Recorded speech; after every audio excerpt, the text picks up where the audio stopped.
Good evening. My name's Meg Harris. I'm chairperson for this convention. I hope everyone had a good day birding. Today we had interesting Q&A sessions with two of our seminar speakers. I hope you enjoyed them as much as I did. Just a few reminders. Last night's keynote address is now uploaded into Whova. Go to the agenda, scroll down to Ian's agenda item and click the View Session button. The silent auction continues through tomorrow at 5 o'clock. Go to mosconvention.org/raffle-2 to place your bids.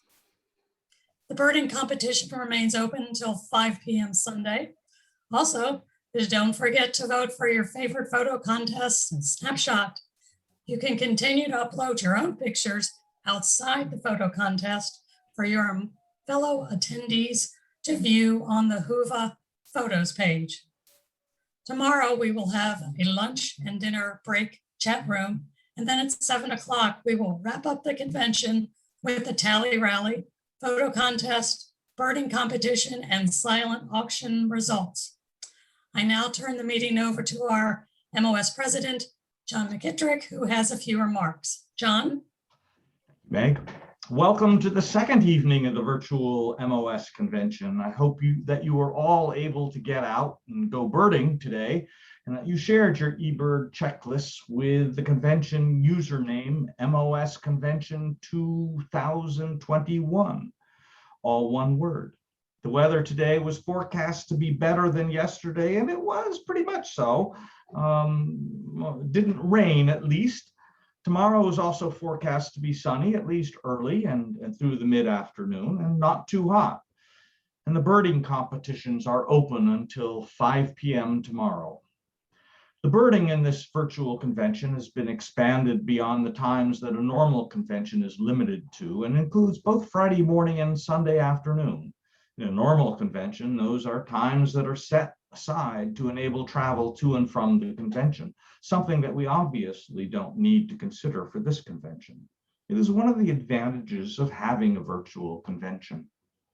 Another advantage of this virtual convention is that in place of the business meeting that we usually have on Saturday night, we are having a second keynote speech, which promises to be much more interesting than the dry election of the officers for the upcoming year.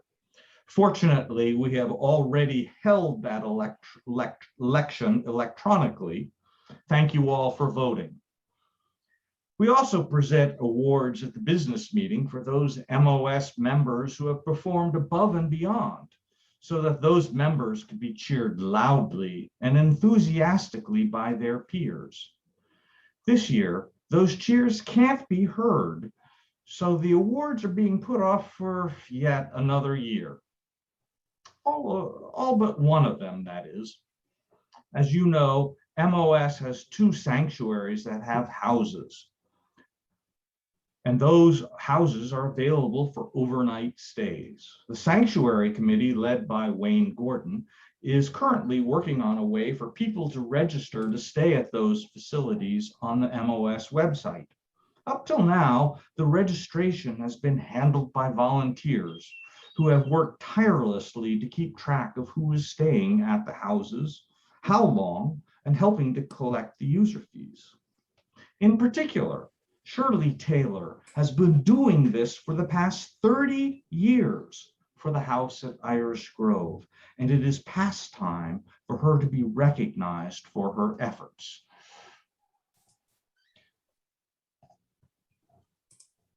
Shirley, on behalf of the entire Maryland Ornithological Society, I'd like to present to you a heartfelt certificate of appreciation.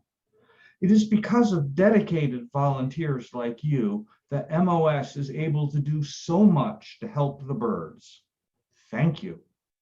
I have no doubt that if you are able to attend the Cumberland Convention next year, that you will receive a standing ovation. You certainly deserve one. Before I introduce our next speaker, a couple of words about questions and the format of this talk. This is a webinar, not a virtual meeting, so your options as attendees are more limited. In particular, your cameras and microphones are turned off, so if you want to ask a question, please use the Q&A button at the bottom of your screen to type in your question. And I will ask those questions of the speaker at the end of this talk. The chat capability is also not the same as in a regular Zoom meeting. You can view this talk in full screen mode by clicking on the word view in the upper right-hand corner of this window and then selecting full screen from the drop-down menu. As I said a moment ago, we have a second Chandler Robbins keynote address tonight in place of the boring old business meeting. Our speaker, Dave Brinker, is no stranger to the members of MOS. His official title is Regional Ecologist with the Maryland Department of Natural Resources, where he's worked on biodiversity conservation since 1990. He has given many talks to the local chapters of MOS. So many of us know him as the Snowy Owl Guy because of his presentations on Project Snowstorm, a project to track snowy owls wintering in the US, which he co-founded. Some of us know him as the Northern Goshawk Guy because of his talks about northern goshawks in Maryland and Pennsylvania. Yet others think that he lives in the marshes of the Eastern Shore because colonial nesting birds and marsh birds are what he specializes in during his day job. In fact, these are all true descriptions of Dave. Dave is a leader in bird studies and conservation, not just here in Maryland, but across North America. So it is only fitting that he be with us tonight to present a Chandler Robbins keynote address on how the past informs us of the future of the breeding birds of Maryland. Dave? Okay, let me go through the share screen routine. And then we can get started.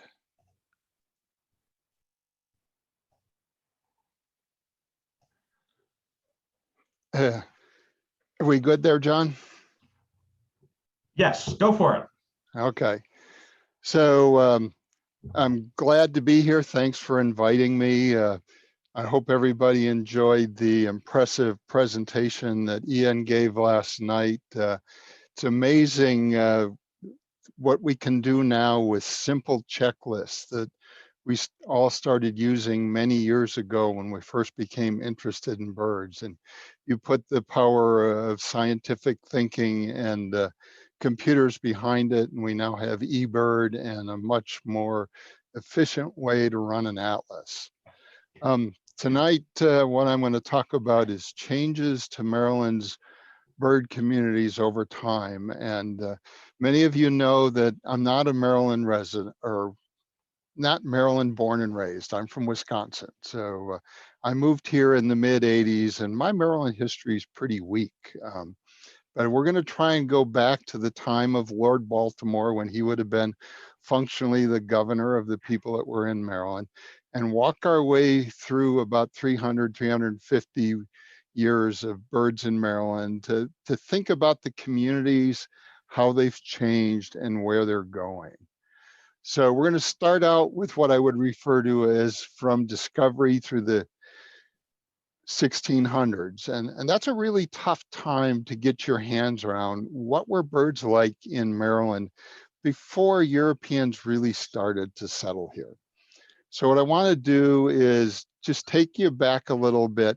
And first, let's look at the topography of the state of Maryland and kind of set it up in that you go from roughly, well, not roughly, sea level on Assateague Island, all the way up to Hoy's Crest in Garrett County at 3,360 feet. And as you do that, you go across the coastal plain with its gradually undulating, more or less flat territory on the eastern shore, and then get a little bit more topography once you cross the bay, but you're still in coastal plain in southern Maryland, and parts of Maryland east of 95. You go into the Piedmont, where you get down to some bedrock that has been turned into thin layers of soils.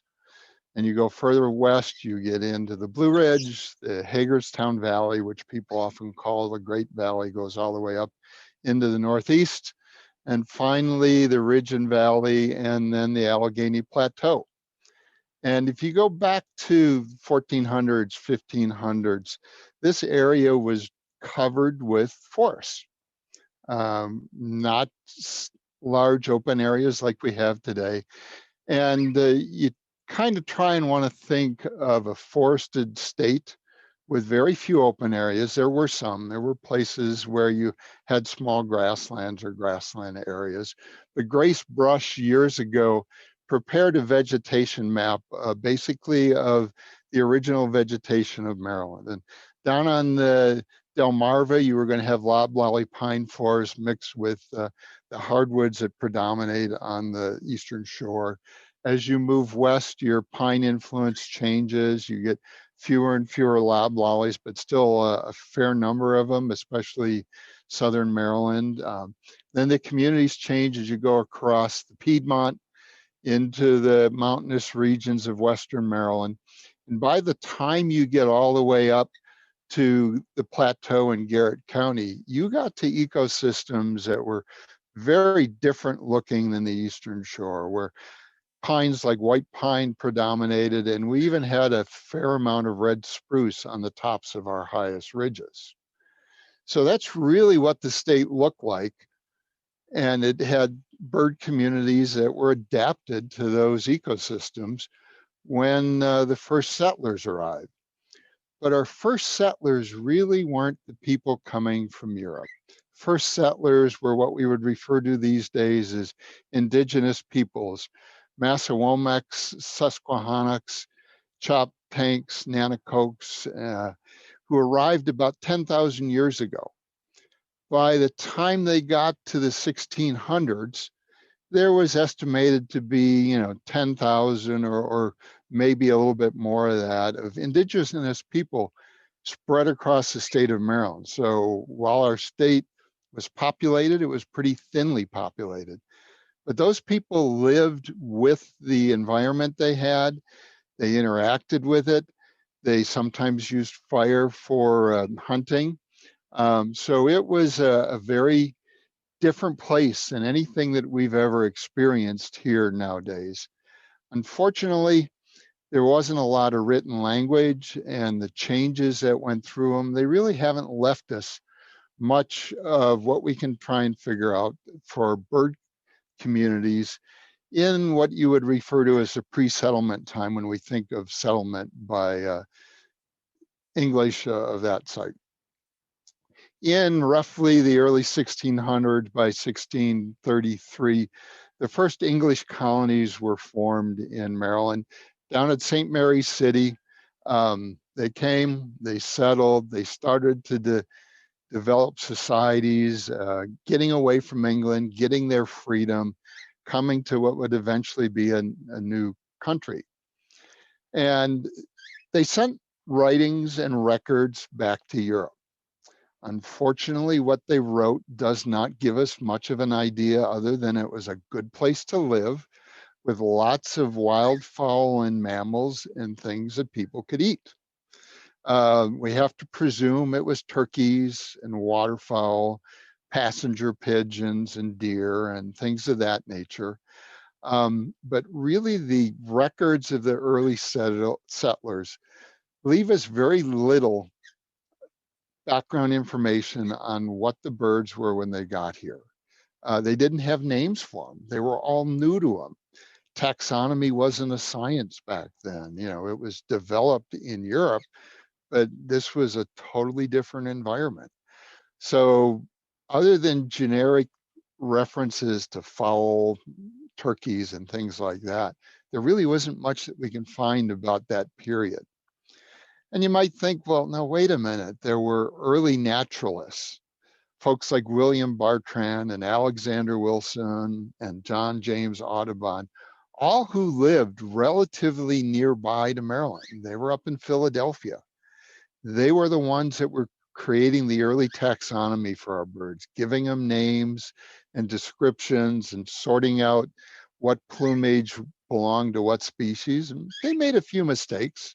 There were some species where different plumages were named different things until we realized that, oh, that's the juvenile and that's the adult. And particularly Wilson and Audubon traveled widely.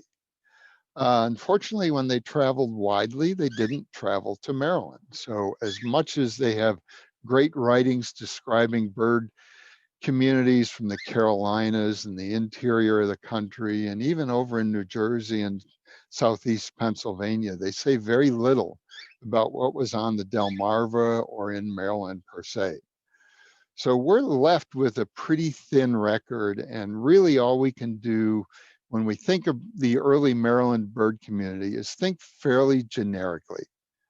There was an abundance of what was referred to as game birds, the gallinaceous birds, the waterfowl that would come down every winter, and they were appreciated by the early colonists and used by the native people as well that preceded the colonists. We probably had healthy colonial nesting waterbird populations because most of the communities were in good shape. They haven't been changed through human interactions. We probably had healthy raptor populations, expectedly. And we really probably had a premier set of forest interior birds. That was probably their greatest extent in the state because most of our forests were rather intact and we didn't have lots of artificial edges and small woodlots and things of that nature. Probably would have found though that there were quite a bit fewer in the way of grassland birds because grasslands were not abundant. The most extensive grasslands in Maryland would have been the wetlands of Dorchester County and the coastal bays, the salt marshes and the birds that they had in them. And then there were some upland grasslands, but they weren't terribly extensive. They probably didn't make up more than 10 or 20% of the state. Edge birds would have been uncommon because you had generally continuous forest and they'd be along the edges of the grassed areas or the wetlands and some places where you might have storm blowdowns or fire events, but nowhere near the edge bird community that you can find in the state of Maryland now. And one thing that we know for certain, there were no house sparrows, rock doves, or starlings. The European transplants weren't there prior to our real settlement. So let's go from that period to sort of the next big chunk of changes to bird communities in the state of Maryland. And I refer to it sort of as a period of massive changes. You go from the 1700s till the mid 1900s, and just to put a date on it, you know, I put it through to 1970. And this is where the impact of European civilization moving into Maryland really changed what was here for birds. And a good way to look at this is look at forest cover. If you look at the map in the upper left-hand corner, the darkest blue is the tallest canopy. It's an estimate of what canopy cover in the United States looked like in 1650. So Pennsylvania, West Virginia, Western Maryland had very tall canopies, over 30 meters, which is roughly 100 feet high. You get in the Eastern Shore, we still had extensive forest canopy. It was just a little bit lower because of different plant communities. So as those colonists settled into Maryland in the 1600s and 1700s, we started clearing land for agriculture, building small cities. And you look at the next map, the 1850 map over in the upper right, and you can see that the pattern is really changing. You know, where settlement has gone on in the country, the canopy is much less because most of the forest has been gone or cut over and some of it is regrowing. And the only taller canopies that remain are in Western Maryland. Then in the short period of roughly 70 years, as population in the country really grew, you go to about 1920 and most of the remaining forest in the east was harvested and turned into houses and other wood products that the growing society needed. My father was from Cumberland, and they had a farm in the Potomac, South Branch of the Potomac Valley. And I have seen old pictures of the mountainsides in roughly the late 1920s, early 1930s, and the hillsides were bare. It was the result of all the timbering that went on in the early 1900s. And you can rest assured that forest interior dwelling birds in the mid-Atlantic, in Maryland in particular, were probably having a real hard time in the late 1800s and early 1900s. So you might wonder, when is the first time we really get a list of birds for somewhere in the state of Maryland? And that's David Warden's list. It was really a list of the birds of the District of Columbia. It was written in French and published in Paris. And this comes out of Stewart and Robbins' Birds of Maryland and DC, where, you know, they brought that in and published the list. And if you look through this list, you're going to find that most of the birds on that list are still relatively easy to see in the District of Columbia. But you got to think about, what did that part of Maryland look like in 1816? It was already settled.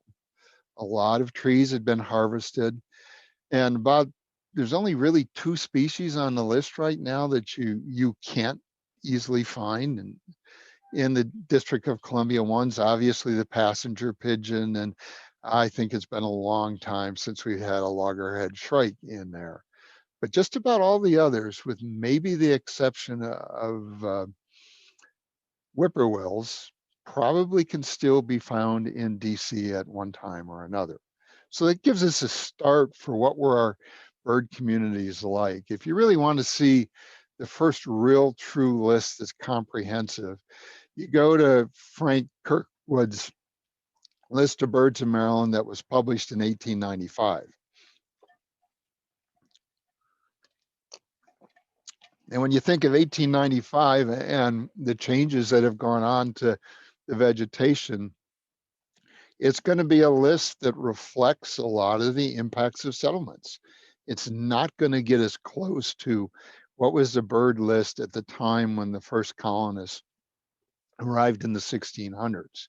But it's a good starting place if you really need a list of the earliest birds of Maryland. You just have to view it with an open mind. Now, some of the birds on those lists no longer live in the state of Maryland. And being from the Midwest, I'm kind of fond of prairie chickens. And it was interesting to learn years ago that Maryland had heath hens, which is a slightly smaller version of the prairie chicken, that were primarily in shrub grassland areas on the Delmarva Peninsula, in the center of the Delmarva. So there must have been enough open country there for prairie chickens to survive. But the last prairie chicken in Maryland disappeared in 1860. And they were extirpated on the mainland of the United States by 1870. So the impacts of our colonization, you know, are starting to raise their head here. They did, however, survive on Martha's Vineyard.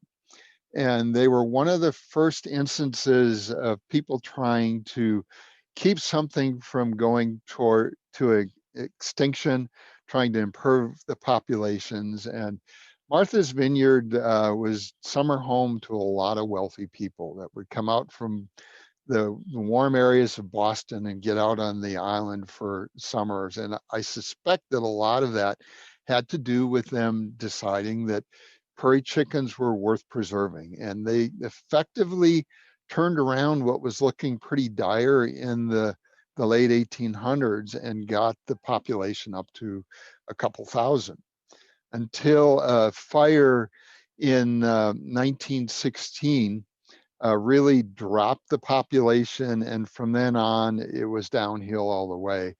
And the heath hen died out in 1932. So while we had them here, we would have had a chance, if we could have kept them, to bring them back sometime. heath hens are gone from Maryland forever. Of course, everybody knows the next breeding species that we had in Maryland that was massive. I don't think any of us can truly grasp what it would look like to see the huge flocks of passenger pigeons that have been described as going through the state. And when you look into it deeply, they bred in Western Maryland, probably not regularly. The dark blue in the map there is the core of the passenger pigeon's breeding range. But you can see from the dots that they occasionally bred outside the range. And there may have been large breeding colonies nearby. So we had pigeons and we had them in abundance. And we did what all the descriptions said people were doing with passenger pigeons. They were good to eat. They were valuable. People were trying to survive and make a living. And we devastated the passenger pigeon. The last passenger pigeon in the state of Maryland was recorded in 1903. And now if you want to see a passenger pigeon in the state here, you have to go to the Smithsonian down in the District of Columbia to look at preserved pigeons. And that's the best we can get. There's one more bird that occurred in Maryland that we can no longer really see here. Carolina parakeets. They survived in the state till about 1910. And there's been some recent work looking at the two subspecies. And an interesting map was put together where all the observations were recorded in the literature and then specimens. And you can see that there are records of passenger pigeons in DC, nearby in Philadelphia, one down at not passenger pigeons, Carolina parakeets, one down at Point Lookout. So we did have Carolina parakeets here in our state. And when the researcher put all this together and described the two subspecies, his map is rather eye-opening in that he shows population of the subspecies Ludovicianus that probably bred throughout the Great Valley, which would put it in, the Hagerstown area, maybe Frederick, up through southeast Pennsylvania. So parakeets were part of our avifauna here in the state of Maryland back in the day. Now I pulled this from some of my water bird work in that really the early 1900s, the late 1800s were difficult times for wildlife throughout the eastern US. Exploitation was the name of human behavior. The millinery trade, we were harvesting birds for women's hats. Egg collecting was a big thing and people were trading eggs. Market hunting was rampant. There are many places in Maryland where market hunting for waterfowl was well established. There were big clubs and they used, all the tools of the trade, the big punt guns and everything.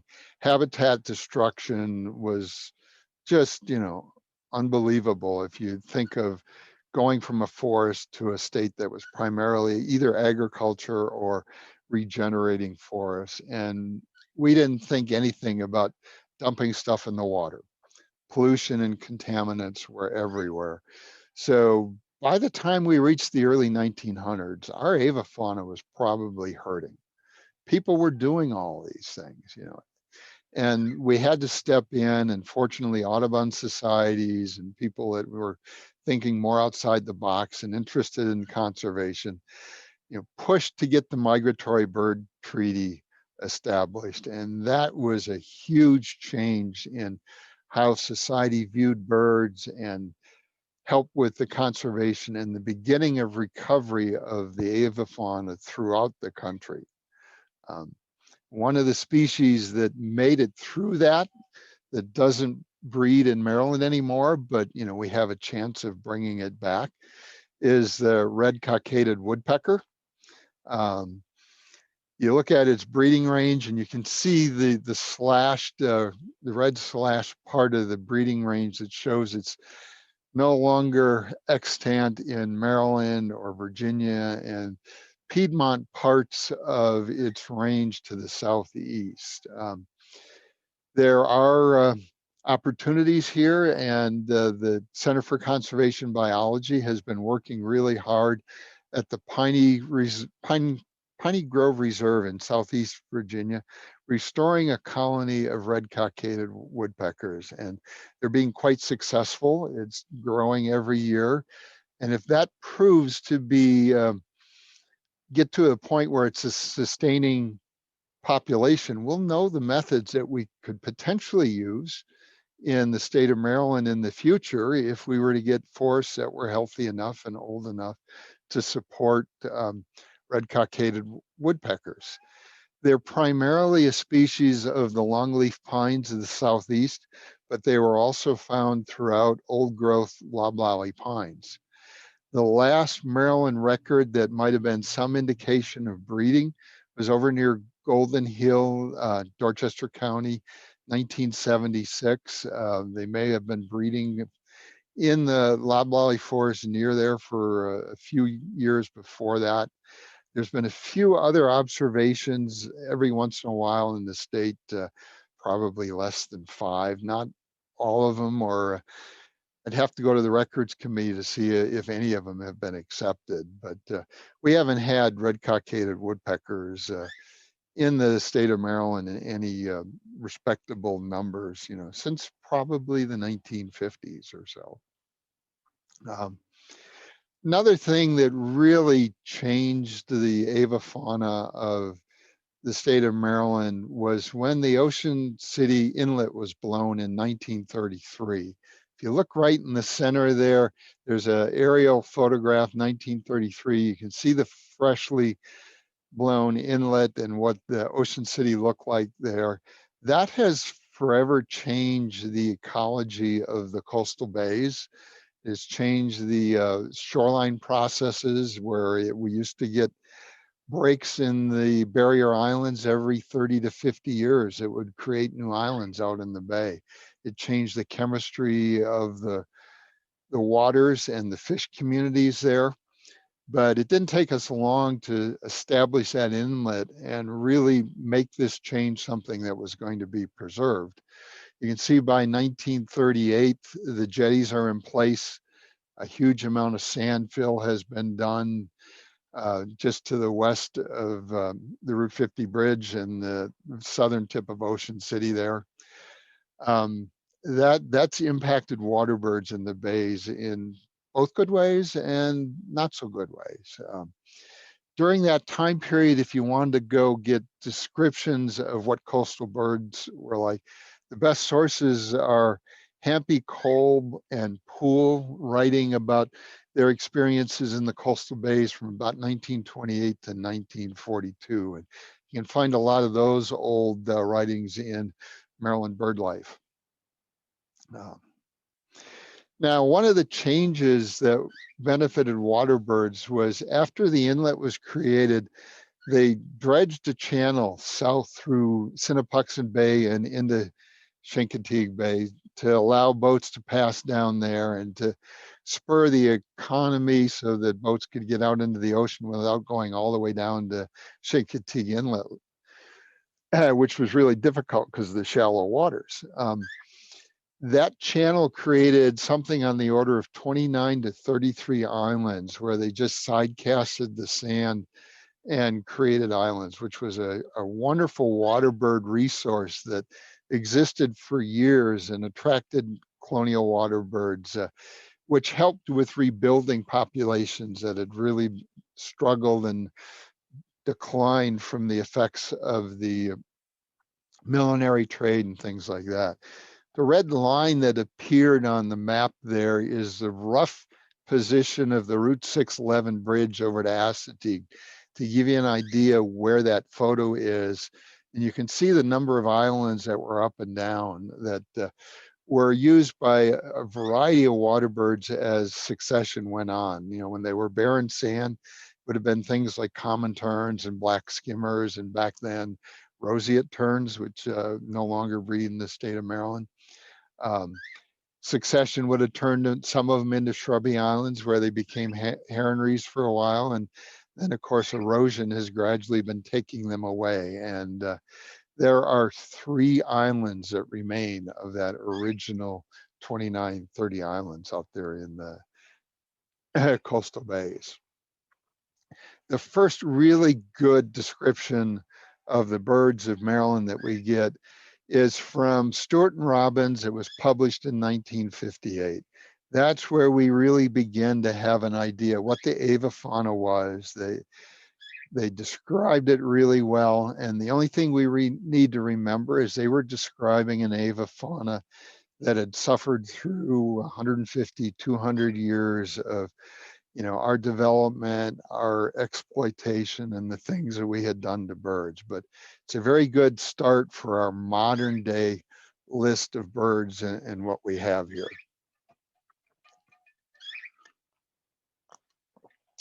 So you get to the end of that period where you're in the early 20th century, the abundance of game birds was greatly reduced. Not only the waterfowl, but gallinaceous birds, colonial water birds were, struggling from all the persecution, the egg collecting and things that went on there.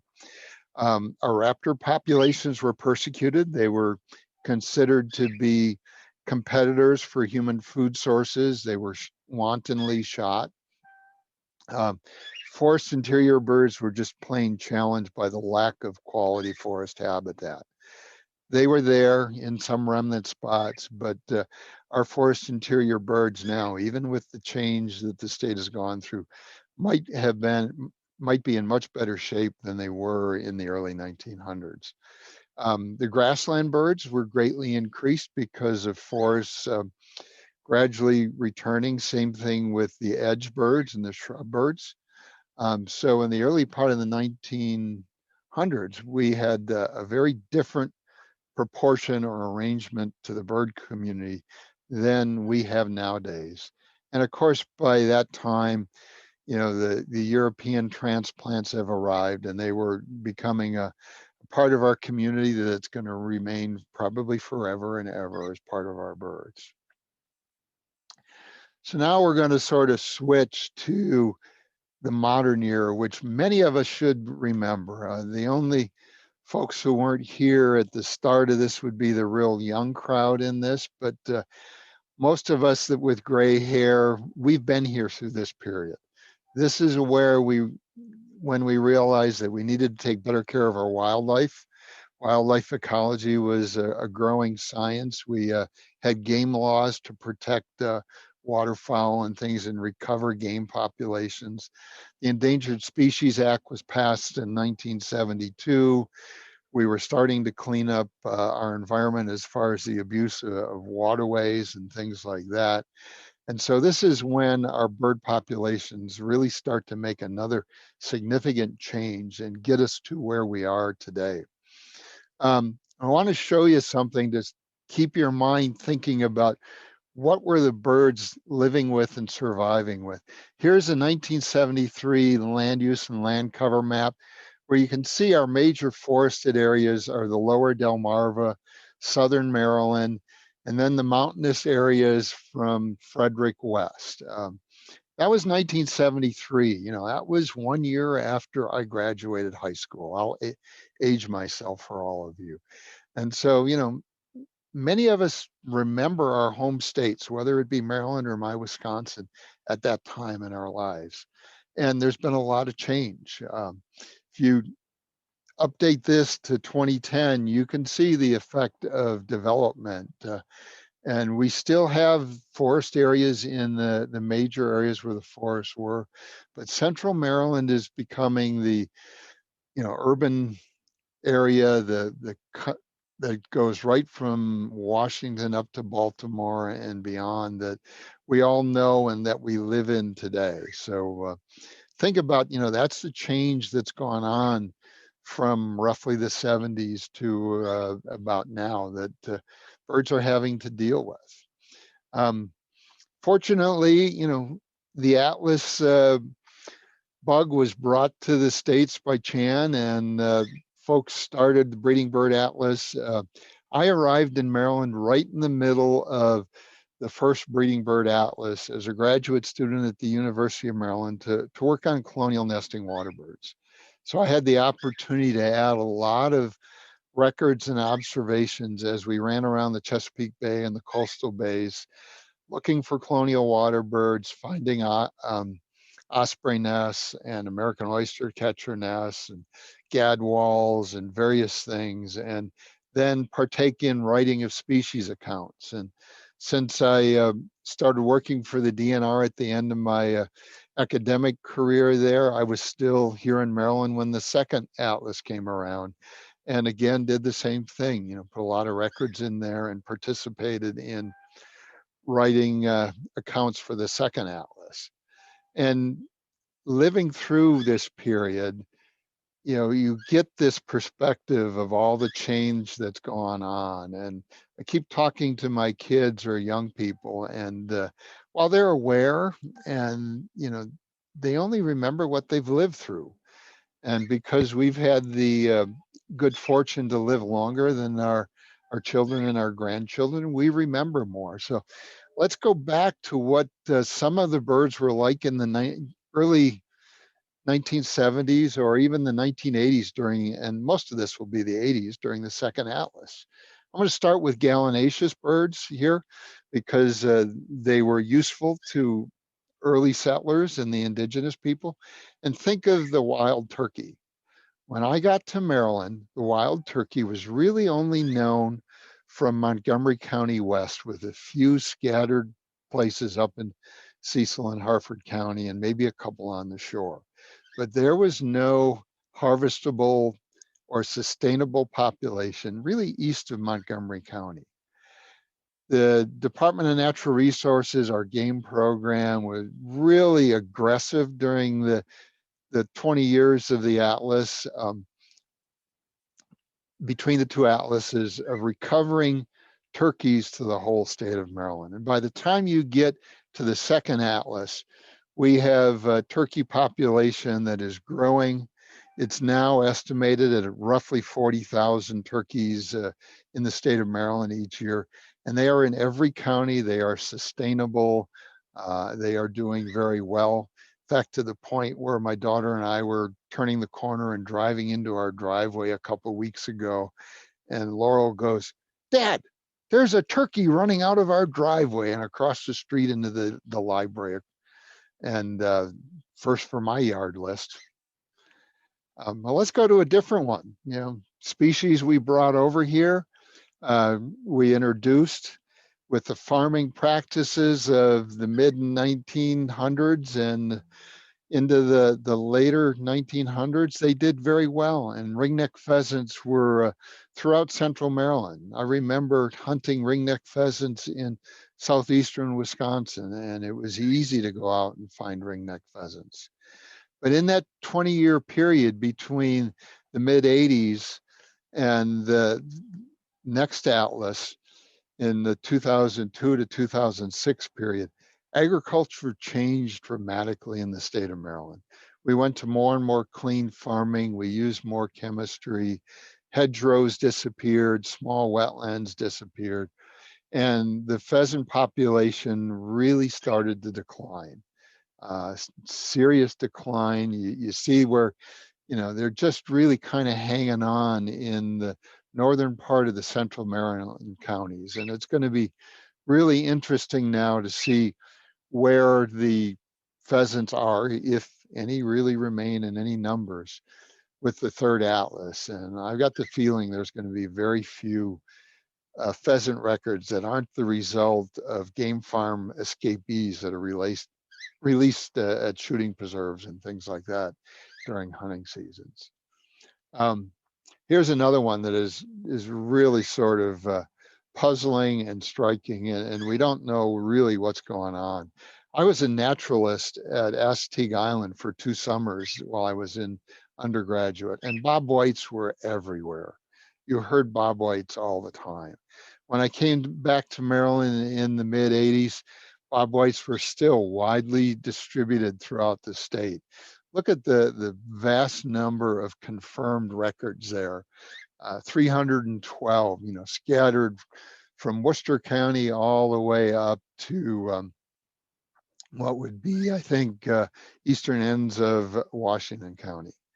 And then let's take us to the second atlas. And we have lost by the early 2000s most of the bobwhites in places other than southern Maryland and the Delmarva. They were hanging on a little bit in central Maryland, but the reduction was pretty amazing.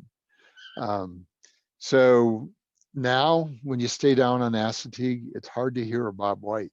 I haven't heard one yet this spring, and I've been staying down there 1 or 2 nights every week. We all know the story of bald eagles. They were severely reduced by DDT. They started recovering. By the first atlas, they were well distributed throughout the bay. By the second atlas, we had bald eagles breeding in every county in the state. We're now, I often jokingly refer to it as up to our armpits in bald eagles. They've been removed from threatened and endangered species. They are doing well. You can find bald eagle nests inside the beltway, which is just astounding. Another raptor that's done really well is Cooper's hawk.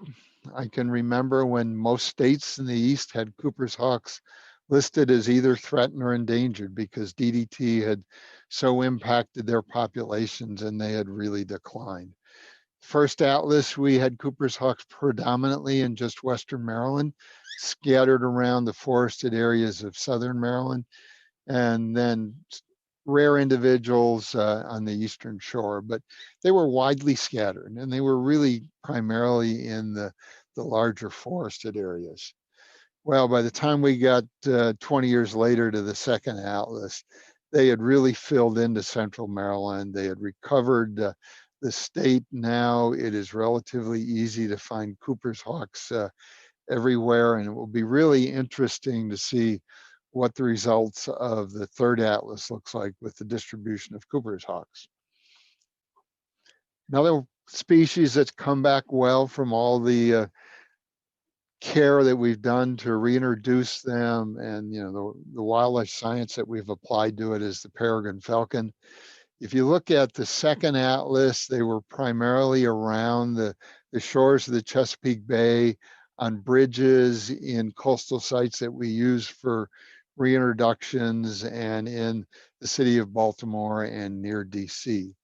Well, we sat there and we watched them for years and years. And those of us that really like working on raptors thought it was great to have them back, but it was like there's something missing because the historic peregrines we do know were on rock cliffs from the fall line, which is roughly I-95 west into Garrett County, and they just weren't there. And we felt like there was a hole in the distribution of peregrine falcons, and we kept saying, come on, they got to learn to get away from the man-made sites. And the reason they were really focusing on these man-made sites goes back to avian biology and what Conrad Lorenz taught us about imprinting. And these chicks were being raised on artificial structures, and they had never seen a cliff. And when they went to breed, they looked for other artificial structures. And the birds that were raised on cliffs were up in the Northeast, and they were few and far between because it was much harder to get them to fledge successfully when you were hacking them on a cliff where you had to worry about great horned owls than out in the salt marshes where you could put them on a tower where you didn't have to worry about great horned owls, or in the middle of Baltimore where you didn't have to worry about great horned owls. Well, fortunately, we now can sit there and say we are starting to get peregrines on rock sites in Western Maryland. The young juvenile bird there in the upper left is the first peregrine to be fledged off of Maryland Heights at Harper's Ferry in about 70 years or something like that. That bird fledged within the last week or two. We now have birds on rocks along the South Branch of the Potomac in quarry situations, which aren't perfectly natural, but they're coming back. There are now birds being raised on natural sites. And I think we'll see as things go on here, more and more recovery of peregrines in their former range in the mountains of Maryland, so that we can say we've got true wild peregrines back in the places that they came from. But just to show that, they're still thinking outside the box, the photo in the lower right is a channel marker near Crisfield, where about 3 days ago, I got a text message with the photo saying, we have a female peregrine and 2 chicks that aren't fully fledged yet on top of this channel marker. It's our newest Peregrine Falcon site in the state, and it's probably one of our most unusual breeding sites for the Peregrine Falcon. And by the way, these guys have it recorded in the Atlas database already. Here's one that could be really interesting. We all think of kestrels as sort of ubiquitous in open areas because we see them so often in central Maryland and even on the eastern shore. In the wintertime, they winter throughout the state in open areas. And in the summertime, they've been regular breeders that we were used to. When you compare the first atlas to the second atlas, it really doesn't look terribly different. There's some indication that we may have had some declines in Baltimore County and Harford County and Cecil County, but it's really hard to guess because that could be effort. It could be land use change. But the number of blocks, although reduced, is still well distributed. And if you're looking at an atlas and looking at breeding range, pretty much the breeding range has been maintained. But there are hints that kestrels are not doing well. If you look through data for bird conservation regions and BBS data, most of the bird conservation regions in the Northeast show declines in American kestrels. The BBS numbers are in the graph to the lower right there, and you can see that from kestrels per route of nearly 1, we're down to probably 1 per 10 routes. So that we've gone through pretty serious declines. It will be interesting to see what the third atlas shows us for kestrel distribution across the state of Maryland. Here's another very interesting one. Barn owls were well distributed across the state of Maryland in the first atlas. By the second atlas, we were starting to see them disappear from places. Central Maryland, they're gone from Carroll, Baltimore, Cecil, Harford counties. They're gone from some of the mid-Bay counties, Talbot and Queen Anne's, the northern part of Dorchester. The Garrett County birds weren't documented in the second atlas, so we're seeing a retraction, and that retraction may be going on.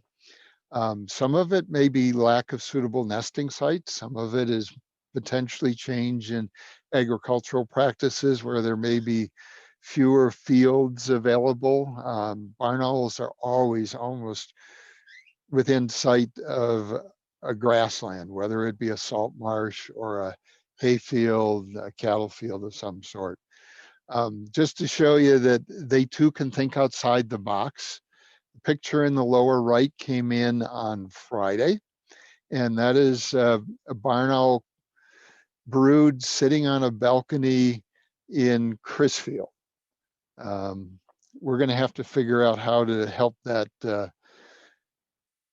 brood of barn owls make it through fledging. Right now, the owner is away, and we may have to, if the owner comes back and says, I don't really appreciate barn owls, come up with some way of assisting in the successful fledging of those young. But just goes to show you that, birds can do some pretty incredible things if they're pressed hard enough. Here's one of my favorites. I've always enjoyed ravens. When I came to Maryland, when I wasn't working in the field down on the bay, I'd wander around looking for raven nests in Garrett County. And back then, almost all the raven nests were on cliff sites. By the time we got to the second, and for reference, the cliff site in the photo is Harper's Ferry, right around the corner from where the peregrines were nesting. Now that the peregrines are there, I doubt the raven nest is active anymore. The second atlas showed ravens filling in Garrett County and Allegheny County, maybe getting a little denser in the Blue Ridge, and in particular, moving eastward where they were nesting in unusual sites. The Baltimore County site is a quarry. The lower Frederick sites, the easternmost one is an AT&T microwave tower. So that they were starting to think outside the box.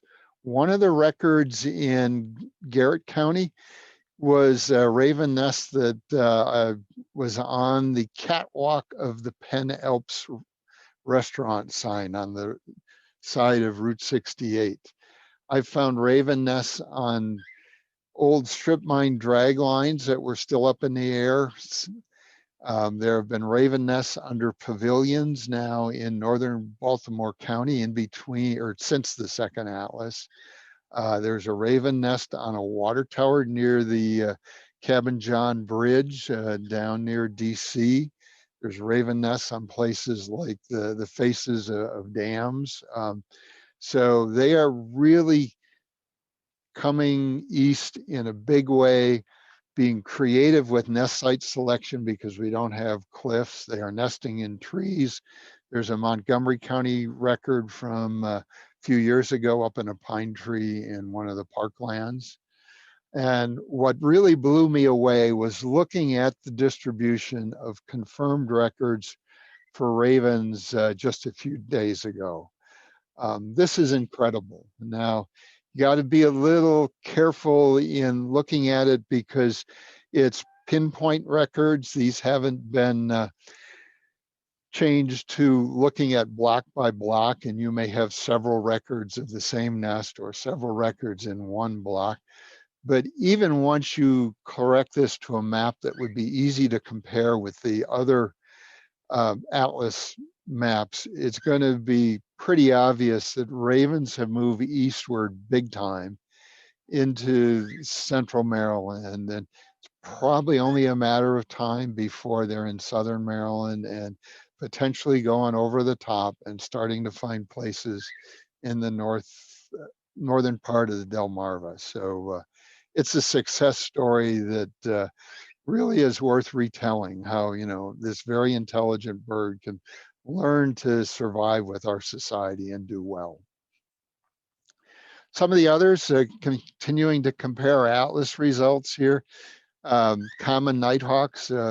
I grew up along the lakeshore of Lake Michigan, and in the fall, we would have incredible flights of nighthawks going south when weather conditions were right and they hit the lakeshore. They would pass in tens and hundreds and thousands, sometimes day after day. It's really something I miss. And while we can see nighthawk flights here in Maryland, I've never seen anything close to what I remember from childhood back in Wisconsin. But we had nighthawks during the first atlas in the major cities, in Baltimore, in Frostburg, in Cumberland, in Salisbury, in DC, and even in smaller cities on the eastern shore, like in Talbot County. By the second atlas, they were getting thinner. The one thing that's interesting to note and take a look at is the population that has been found on Astig Island in the second atlas, and I'll attest to the fact that there's still some there because last week Wednesday, so like 10 days ago, or actually no, it wasn't even 10 days ago, it was Tuesday night. I had a nighthawk flying and calling over the ferry landing on Astig Island, so they're still down there, but they're obviously thinner than they were in the first atlas and potentially declining greatly. And aerial insectivores as a group are not doing very well lately. These are the current records from the atlas. Lots of observes, which may be migrants, but if there's this many observes, maybe the challenge for people that are bird watchers and atlasers is to really try a little bit harder and see if nighthawks are truly as thin and in as bad a shape in Maryland as we suspect they are. Is go out and keep looking, go out at dusk and listen and see if you can hear nighthawks or see nighthawks before they start migrating and get out of safe dates. Next one is going to be our good old whippoorwill, which used to be well represented in the woodlands of Maryland, particularly the Eastern Shore, Southern Maryland, and parts of Western Maryland. I remember many days listening to whippoorwill choruses where there were tens and hundreds of birds in forested areas in northern Wisconsin before I moved to Maryland. Then we have the second atlas, and whippoorwills are still here, but it's beginning to look like they're thinning out. And as an aerial insectivore, that's a group that we need to pay some attention to. And everybody talks about whippoorwills declining, and the third atlas here is a good opportunity to take a look at that. And we still have them. They're still in the forests of the Delmarva, scattered, but probably much less common in Southern Maryland. And their stronghold is going to be Western Maryland, the Ridge and Valley, and parts of Garrett County. Here's one that everybody knows and loves, is Chuck-Will's widows. This time of year, particularly in May, they're easy to get on the Eastern Shore and in Southern Maryland. First atlas, they were well distributed. The second atlas, not really much change. They're still very well distributed. And the third atlas is looking pretty similar, which is comforting, being one of the birds that we're beginning to worry about. But I say that with caution, because when I was a graduate student, I spent 3 summers living on Assateague in a house that's on the over sand road back in the loblolly forest. And we left our windows open at night because the house doesn't have air conditioning. And in the full moon in late May, the Chuck-Will's widows were deafening. The other grad student who was working on piping plovers and I mean, we loved them. We also hated them because they made it really hard to sleep. Well, I've been staying in that same house this year while doing waterbird work, and I hit the full moon in May. There's still whippoorwills there. They're not deafening anymore. I could easily count them, sitting at the Hungerford house, I was listening to maybe 4, 5 individuals at best. I really wish that back in the late 1980s, I'd made some attempt to count how many whippoorwills you could hear from, or not whippoorwills, Chuck-Will's widows, from the Hungerford house. So let's watch that one as we're out there birding. And so I don't get accused of ignoring all the songbirds in this. Let's take cerulean warbler, because it's one of the most rapidly declining birds in eastern North America. And look at the 2 atlas maps from ceruleans, where it was well distributed west of the fall line, in our river valleys in the central Maryland, and then in the oak forest when you get to the mountains in the first atlas. The second atlas, it shows the similar distribution, but it's starting to drop out of some of the central Maryland river valleys. And it might be a little thinner in Western Maryland. And here's what we've got from the third atlas so far. Sort of drop out all the observes, and the confirms, the probables are a lot thinner, and there's only a couple possibles. We may be seeing that ceruleans are truly declining in our state as they are everywhere else. Well, I want to get away from showing you just map after map. You know, we could do that for 200 some birds and that'd be awful boring, and take you to some of the other things I do and how those birds are doing. And this is a really old photograph. We refer to it in the family as BK, before kids, taken in about 1985, 86, or 87. I think it's 86 or 87. And yes, that's me with my beard, but it's brown, as is my hair. And for those of you that know Glenn Theris, he's the one that's behind my right shoulder. But we can no longer walk on that island. That island is gone. That was one of the largest common tern colonies that I've been into in the state of Maryland. And what I spend most of my summer field season every year doing is surveying colonial nesting waterbirds through the Chesapeake and the coastal bays.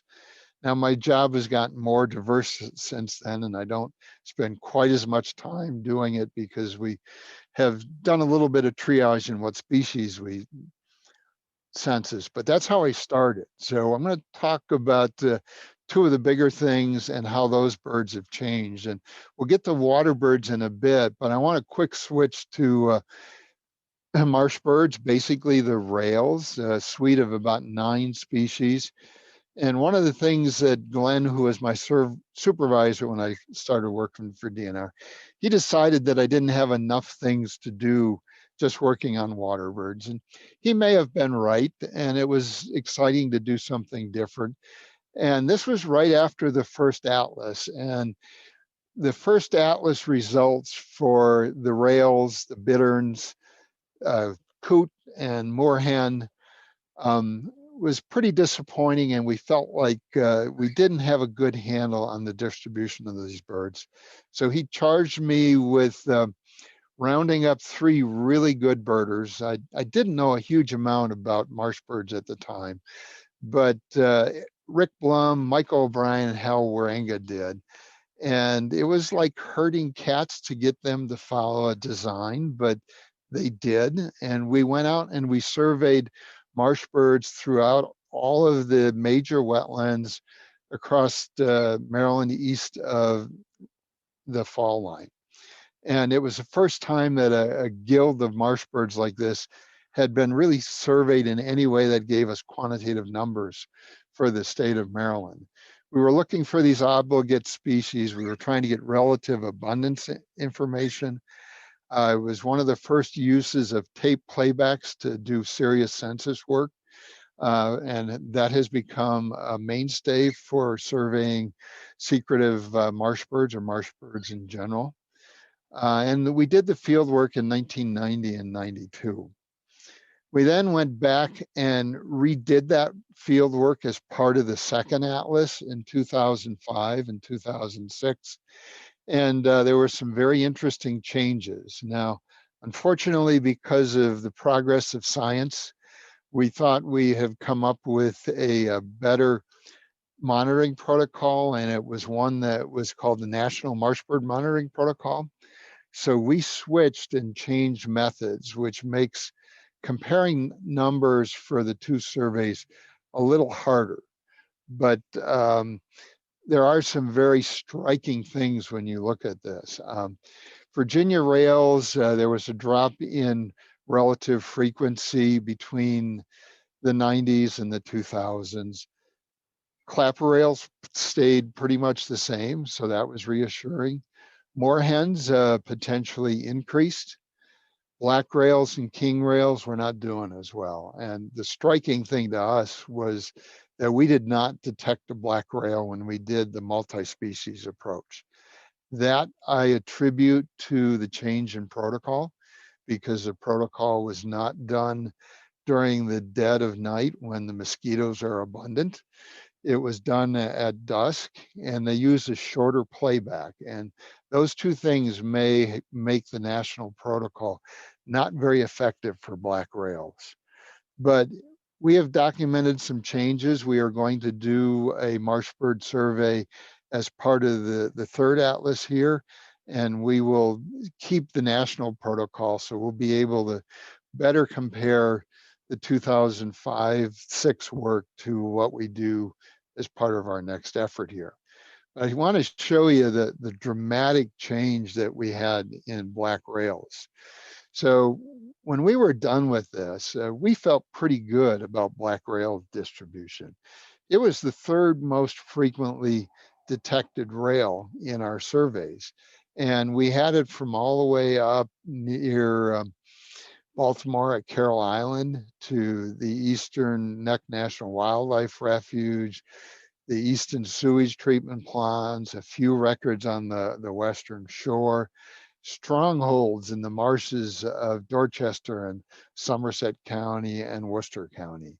You know, we knew more about black rail distribution after that survey than we'd ever known. And we took a little comfort that they weren't as rare as we kind of thought and that they were well distributed. And budgets were tight in the 90s. We couldn't afford to do this year after year after year. And so we waited until the next Atlas period to redo this. And then when we met with the failure from the multi-species survey, we backed up and we did our black rail specific surveys from the 90s. We replicated those at all the points where we had positive detections of black rails in the 90s survey. And this is all we got. They were gone from the Western Shore. They were still extant at the sewage treatment plant in Easton. They were fewer, but still around Dorchester County. We only got one Somerset County record and we only got one Worcester County record. Because of this decline and the conservation efforts that were growing around black rails, we redid this survey 7 years later in 2014. The methods were similar. The distribution was roughly the same, but fewer detections than in 2007. So black rails in Maryland are getting really, really hard to find. They've been listed as a threatened species, and now folks up and down the coast in the black rail working group are trying hard to come up with strategies to stop the slide, stabilize it, and then of course eventually recover them so that their numbers grow to a sustainable and a healthy level throughout the East Coast. So let's quickly go through some of the results for water birds. You know, I like to jokingly say we eat fish because that's what most of colonial nesting water bird diets are.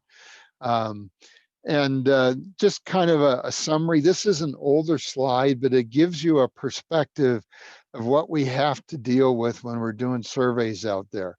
Roughly 125 to 150 colonies every year. I think we're staying closer to 150 because of the expansion of great blue herons.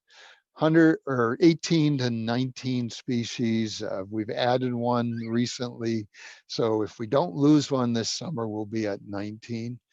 And totals of 20 to 25,000 breeding pairs by the time you do all your counting. And that doesn't mean we count every nest. Some of our surveys are done with estimates, be flight line counts or photo counts or things like that. But this gives you an idea what the size of the colonial nesting water bird population is in the state of Maryland. Some of the species are doing really well. Brown pelicans are increasing to the point where last summer we had over 1,000 pairs of brown pelicans out on the Smith Island rim, one of the better breeding years. Brown pelicans in the bay, sometimes Maryland will have 1,000, 1,500 pairs. Sometimes that breeding group will be just across the state line in Virginia. But the bay population as a whole is staying relatively healthy, about 2,000, 2,500 pairs. Another one that didn't breed here during the first atlas and was here in the second atlas was Double-Crested Cormorants. They're doing well as also. They've found human structures to their liking, nesting on sometimes bridges, sometimes power line structures, on barren islands. They're on Bodkin Island, they're on Poplar Island now, and an island that we let them have so they will stay away from other waterbird islands. But we're probably well over 2,000 breeding pairs for double-crested cormorants. Most of the waders, the gulls, are, if they're increasing or decreasing, they are trends that are hard to detect. Many of them are stable, so they're doing relatively well. The species that are having a real challenge in Maryland are the barren sand nesters. Black skimmers is one of them. We went from nearly 300 pairs in the 80s to last year, 2 or 3. I worry every year that we're going to end up with a year where I have to tell people black skimmers did not breed in Maryland. We are very close to that. Where they are breeding are places that are not good habitat. They haven't raised chicks for, they didn't raise chicks last year. I think they raised chicks in 2019, but it's pretty perilous for black skimmers in the state of Maryland now. Common terns are doing a little better. There were roughly 2,500 breeding pairs in the 80s. We're now down to about 300 pairs or less every year. And it's kind of been stable at that level because the colony on Poplar Island has grown a little bit and sort of proven to be a buffer. Coastal bays populations are less than 50 pairs a year. We're fairly close to losing common terns as a breeder in the coastal bays. And if the Poplar Island colony ever falls apart and disappears, things will drop really fast. One other colony that's worth noting is we have one in a back part of Baltimore Harbor off of Masonville that is on top of an old derelict barge that has about 30 or 40 pairs that breed on it every year. So here's your overall summary of how water birds are doing in the state of Maryland. The red species are declining. Gull-billed terns have not bred in Maryland for probably 15 years or better. The green species are doing well, either stable or increasing, and all the rest are pretty much showing non-significant trends, although Forster's terns may be slowing or sliding on a real long, slow decline, but it's one that's hard to prove a significant trend with yet.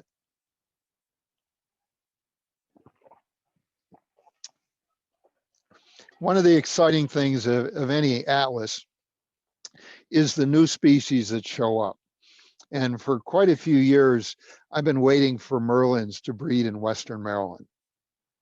Saying, yeah, come on, I see them doing it up in Northwestern Pennsylvania. They've been doing it for a few years, you know, kept telling Kevin Dodge and others in Western Maryland to keep your eyes out for Merlins at places like in the cities where you have old Norway spruce or tall white pines, you know, places like Frostburg and Cumberland, or out around Deep Creek Lake where you have big open areas and clusters of old Norway spruces. Well, about 5 years ago, it happened, and we now have Merlins breeding in the state of Maryland. It will be interesting to see what the third atlas turns up for confirmed records. Merlins, when they have young chicks and are feeding them, are very noisy. So if you live someplace where you have large old Norway spruce or good clusters of white pines that periodically have crow nests in them because Merlins don't build their own nests, they usurp abandoned nests. About 4th of July, late June into July, you might want to listen for unusual calls, learn what a Merlin sounds like. We've had them breeding in both Oakland and along the shore of Deep Creek Lake, and I would not be at all surprised if they show up in other Western Maryland areas. Here's what we have for Merlin records in the atlas so far. A lot of observed records, which once you parse them through something like safe dates are just going to disappear, or be given the caveat of they're probably migrants passing through. But I am comfortable that any place from Hagerstown west, it's a real possibility, because the population in Pennsylvania is growing. And in a small town like Warren, which is less than 20,000 people, they have 2 or 3 pairs of breeding Merlins now. Du Bois, Pennsylvania has more than 1 pair in it. They have bred in southern Pennsylvania as close as Bedford. So everybody in the West, when you're atlasing, keep your ears open for noisy little falcons. Another favorite that I bring from Wisconsin is I used to go listen to sandhill cranes bugling in the wetlands of central Wisconsin. It was something that I started doing when I was an undergrad. And we have wetlands in Western Maryland and Garrett County that are so similar that it's like sooner or later, sandhill cranes need to show up here. It just, they were expanding in my home state. They have expanded massively. When I was an undergrad, they were only in the central counties, what we call the sand counties. Now they are in just about every county in the state. They're in my home county, which is southeast Wisconsin, 150, 200 miles from the central sand country. And when you look at their range map, they kind of got close in that they have been breeding in northern Pennsylvania. And it's just like, sooner or later, they got to come down here. If the expansion keeps going, they should find us. And well, it has happened as well. And again, I think it's about 5 years ago. I'd have to go look up the first observation, but they found the wetlands of Western Maryland. And right now we know of 1 pair that's been there regularly. It's pulled off young a couple of years. It's lost its colts, which are what they call the young cranes, to fox depredation a couple of times, but they come back pretty much annually. And looking at the distribution of our wetlands between Cranesville Swamp and the other wetlands, the glades, there's more in Finzel Swamp. There's more than enough room for several pairs of sandhills to set up in the marshes of Garrett County. But there's also no reason to not think that sooner or later we might get some in central Maryland. There is a breeding record from southern Pennsylvania in the Hanover area, I think.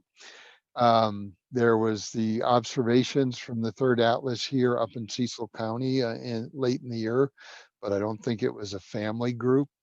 But we're seeing more and more summer sandhill cranes in the state of Maryland. So the guidance to atlasers out there is to keep your eyes out for family groups, 2 adults and then 1, 2 young birds in fields. And if you find them in fields in August and September, you probably have a location where they bred somewhere nearby. So another challenge for atlasers out there. And one of my sort of favorites, because I've been waiting for this to happen, because I'm in waterbird colonies every summer. I'm doing flight line accounts at Heronries regularly, and white ibis have moved into the southern tip of the Delmarva big time with a colony breeding down in Virginia. And we now see post-breeding dispersals in Worcester County and lower Delmarva every summer once the young birds get out and flying. And it's like one of these years. Well, Harry Armistead saw a pair in a Smith Island or Dorchester County. I'd have to go look at his write-up a few years back, but could never get an observation that was useful for proving breeding. Got to the point where, well, we had a pair hanging around and we never saw young birds. So it was like, yep, there's a possibility. It went as, just a good observation of pairs of birds. Well, last summer, some young birders went out and were working around Smith Island, and they actually got Maryland's first breeding record of white ibis. I expect that they'll probably show up in potentially the one major colony in Worcester County, hopefully soon before it erodes away. The other observations from the atlas here are mostly post-breeding dispersals. So really what counts with something like a colonial water bird, particularly a white ibis, is confirmed presence of birds feeding young or in a colony where the young birds are not flighted yet. So kudos to the crew that went out and found Maryland's first white ibis breeding record. So where does that get us? We're now in the early part of the 21st century. Our society has stepped up and we've done a lot to recover wildlife populations and birds. But we still have what we would refer to, say, as a mixed community. Abundance of many game birds have increased. We're now up to our necks almost in resident Canada geese. Mallard populations are strong. A lot of waterfowl populations have recovered substantially from the depressions of the early 1900s in the market hunting. Colonial water birds, the outlook is more mixed. Things like herring gulls and great blackback gulls that we take for granted as breeding birds in Maryland now weren't breeding here in the 50s. They've moved into Maryland, so they're doing well. Other colonial nesting water birds, you saw, we're having trouble with skimmers and common terns, royal terns, things like that declining. A lot of raptor populations have improved dramatically, primarily from removal of DDT and the removal of persecution by adding them to the Migratory Bird Treaty in the 1970s. Our forest interior birds, a little more challenge there because they certainly don't have as much habitat as they did prior to settlement. They probably have more habitat than they did in the late 1800s, early 1900s, but the habitat that they have has been dissected. Cowbirds have moved east. They have a fair amount of challenges. We often get concerned about declining grassland bird populations in the state of Maryland, and that's primarily because we like to see them. And if we have healthy grasslands, we should be able to maintain them. But I'm less worried about declining grassland birds in Maryland than I would be if they were declining in the prairie states, where they have declined, but they're still doing a lot better than they are here. We should work to conserve them, but this is not where the grassland breeding bird gene pool started. We were a forested state many years ago. We have abundant edge birds, birds that have adapted well to living in our backyards and in our dissected woodlands and our modified floodplain forests. They're doing well and they will probably do well for most of eternity. Our scrub birds are showing declines because those forests that replace the harvested forests are growing up and maturing. And we have far fewer shrubby areas than we did in the middle of the 20th century. So we're looking at a mixed community of birds, but it's a good community of birds for us that like birding and wildlife. So what do you expect in the change? This is really where things in bird conservation are going to meet the road. So let's go back to that 1973 land cover map. And I'm going to sort of quickly go from 73 to the future. So this is when we were all getting out of high school, or for the younger folks entering the world. This is 11 years ago, when development was really starting to fill in. And now think about what's it going to be like in another 25 years, in 2035, the birds of Central Maryland are going to face a tremendous challenge. We're going to see build out in our Southern Maryland forests that are really going to make massive changes. Build out in Harford County. Eastern Shore is in better shape. Western Maryland's in better shape. And counties that have really bought into agricultural protection programs, like you look and see that the predicted build out for northern Baltimore County is nowhere near as great as neighboring Carroll and Harford County. So kudos to Baltimore County, Frederick County, Montgomery County, Anne Arundel County, Calvert County, places that are building into agricultural preservation. They will have better or healthier bird communities than we are going to have through a lot of Central Maryland over the next 25 years as things change here. One of the things that this change series of maps really doesn't demonstrate very well is what's going to happen to the wetlands of the Eastern Shore. This is a LiDAR map of the elevation of wetlands in southern Dorchester County. And the orange community there is all our wetlands, our salt marshes, primarily where black rails, clapper rails, Virginia rails, salt marsh sparrows, that's where you guys all go to get your marsh bird hits.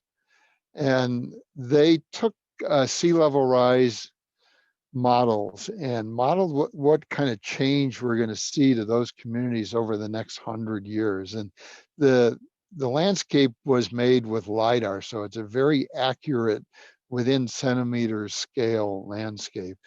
And the change that's going to happen in the next generation or two is just remarkable.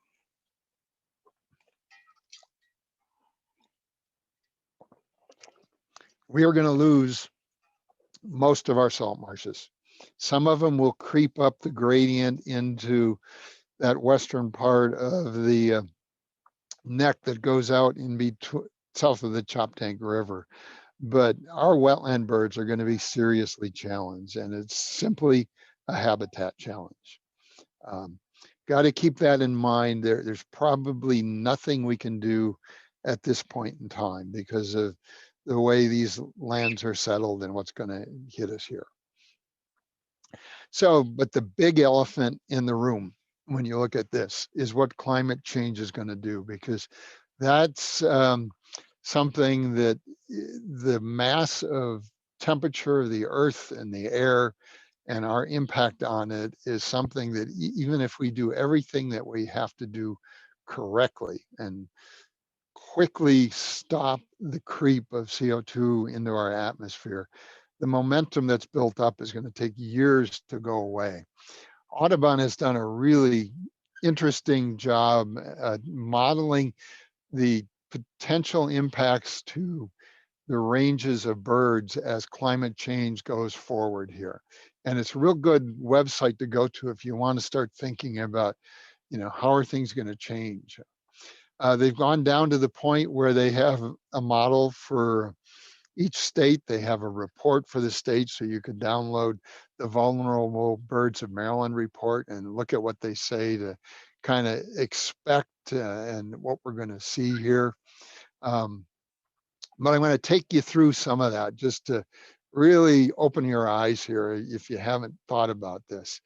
The biggest threat, or let's not say threat, let's just plain say change that's going to occur in our bird communities is in our summer birds.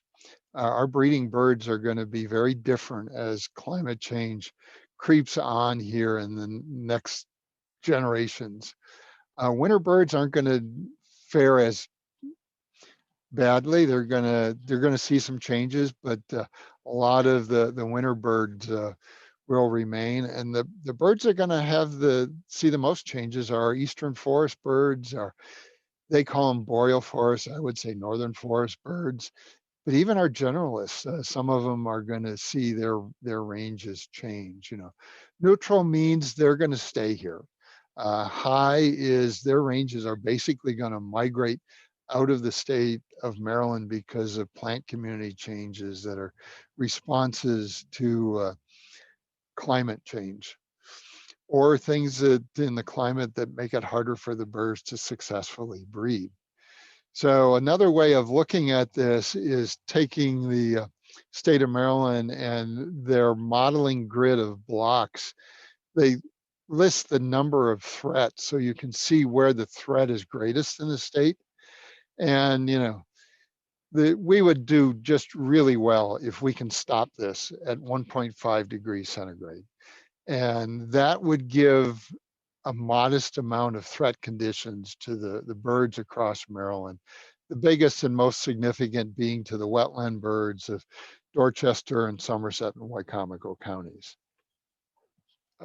If we don't do well at this, if we don't do what we need to do as a society and deal with our carbon problem and our climate issues, and it goes to 3 degrees centigrade, which is the maximum end of the modeling that Audubon did, the changes are pretty dramatic. It's going to be really serious in both our wetlands and in the plateau birds up in Garrett County. That's where a lot of threat conditions are going to present challenges to the birds that breed up there.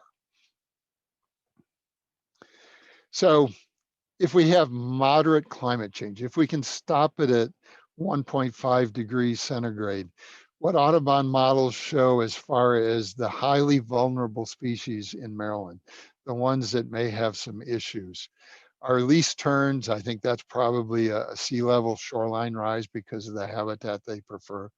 Strikingly, fish crow. I only really looked into this recently, so I'm going to have to dig into what they think is going to happen. It's going to put fish crows in a highly vulnerable status. It may be the wetland losses, but I think fish crows are adapting to areas outside of the marshlands. Henslow sparrow, yellow-throated warbler, and black-throated green warbler. So that's a short list. It's things that, they won't disappear from the United States. It's just would be a change to the community of birds that we would have in the state of Maryland. Here's what happens if we go just a half a degree centigrade higher. We get a few species added to the list. Red-headed woodpecker, brown-headed nuthatch, brown thrasher, and eastern towhee. Towhee's really kind of surprising to me, but maybe it's a lack of brushy areas. Brown-headed nuthatch, also kind of surprising, but it really, the difference between 1.5 and 2 degrees centigrade is modest. And all these birds would survive in other places. It's just that we would lose them in the state of Maryland potentially. Here's the big change if you go to 3 degrees centigrade. They suspect that 27 species will end up being highly vulnerable in the state of Maryland. Eastern whippoorwills, red-headed woodpeckers. I'm just going to read them all rather than try and sort them out. Blue-headed vireo, fish crow, brown-headed nuthatch, winter wren. That's a sad one to lose, but there'll still be places to go see them. Wood thrush, brown thrasher, field sparrow, dark-eyed junco, Savannah sparrow, Henslow sparrow, towhee again, bobolink, boat-tailed grackle, worm-eating warbler, golden-winged warbler, cerulean warbler, magnolia warbler, blackburnian warbler, chestnut-sided warbler, black-throated blue warbler, pine warbler, yellow-throated warbler, black-throated green warbler, Canada warbler, and scarlet tanager. So all these species aren't going to be extinct, but our fauna is going to change by some of them having challenges with the climate change that will potentially see our children and grandchildren inheriting here in the next 50 to 100 years. To show you how this works regionally, I'm going to take 2 species and step you through the maps that they have. And one that's near and dear to me is saw-whet owls because of the work I've done on them in breeding situations in Western Maryland and as migrants. So if you look down at the map, you can see the prediction from their model is pretty good in that they predict them to extend down the highest parts of the Appalachian Plateau in southwestern Pennsylvania into Garrett County and into the high country of West Virginia. And they breed throughout that area. That's their current distribution.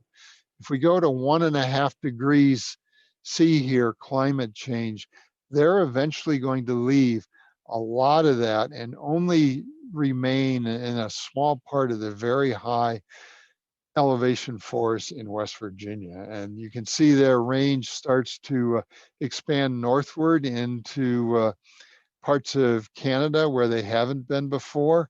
And you're going to get about a 35% range reduction over the course of that change. You go to 2 degrees and it steps up a little bit more. The range reduction is up to 46%. And if you go all the way to 3 degrees, they basically don't breed in the eastern US anymore. They will be gone from here. Hopefully they would survive in Canada if we get this dramatic of a change. Now, models are models. They're not perfect. You don't expect this prediction to be perfect, but use it as a guideline to what you can think of may happen as we go forward in the future we're facing here. Now I'm going to take a southern species, yellow-throated warbler. You can see, well distributed throughout eastern Maryland, obviously not up on the Allegheny Plateau. And what's going to happen is you step through this same series of modeling maps, first going to 1.5 degrees.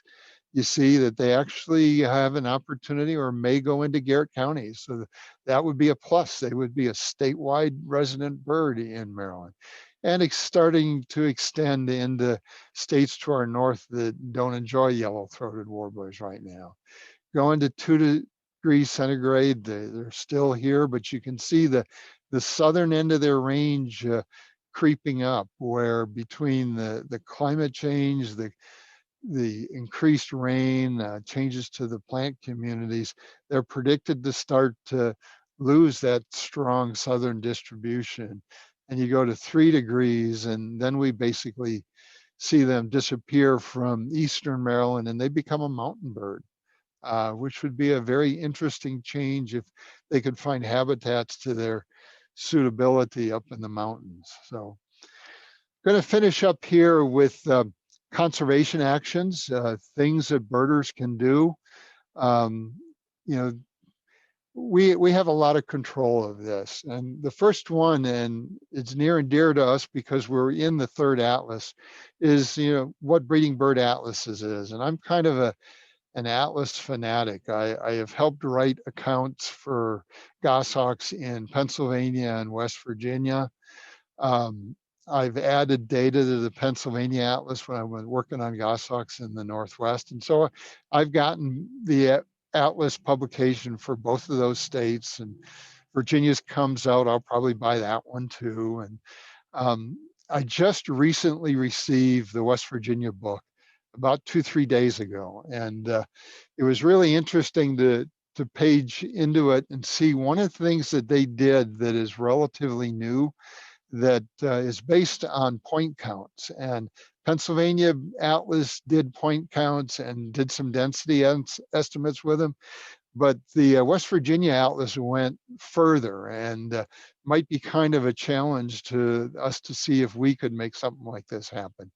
They took point count data and they used it to model distribution of parameters like occurrence and density across West Virginia, because West Virginia has a much more serious challenge to doing an atlas than the state of Maryland. They have fewer people, they have rougher topography, it's hard to get around.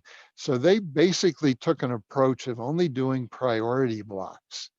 And that limits things. So, but they took priority blocks and then developed some correction factors and applied a model, applied some GIS knowledge based on elevation, deciduous forest, coniferous forest, croplands, and developed, and ran a model.